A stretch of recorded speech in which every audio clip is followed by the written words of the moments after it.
اب کچھ خبریں عالمی منظرنامے سے۔ امریکہ نے کہا ہے کہ پاکستان کے عوام کو انتخابات میں خوف اور تشدد کے بغیر اپنے سیاسی مستقبل کا فیصلہ کرنا ہے۔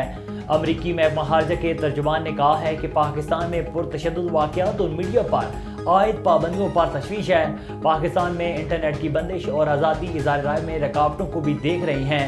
پاکستانی کو بغیر خوف کے اپنے رہنماؤں کو چننے کا حق حاصل ہے۔ حماس اور اسرائیل کے درمیان جنگ بندی معاہدے میں پیش رفت پر مشاورت کے لیے امریکی وزیر خارجہ اینٹونی بلنکن سعودی عرب پہنچ گئے۔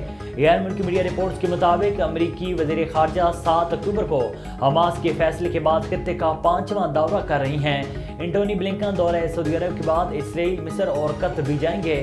دوروں کے بعد خطے میں امن کے لیے تبادلہ خیال کیا جائے گا۔ برطانیہ کے بادشاہ چارلس سوم کو کینسر کی ایک قسم کی تشخیص ہوئی، جس کی بکنگھم پیلس نے بھی تصدیق کر دی۔ بکنگھم پیلس کی جانب سے جاری بیان میں کہا گیا کہ برطانوی بادشاہ چارلس کینسر میں مبتلا ہو گئے۔ ان کا پیر کو باقاعدہ علاج شروع کر دیا گیا۔ یہ پروسٹیٹ کینسر نہیں۔ بادشاہ چارلس اپنے علاج کے بارے میں مکمل پر امید ہیں اور جلد اپنی عوامی ڈیوٹی پر واپس آنے کے منتظر ہیں۔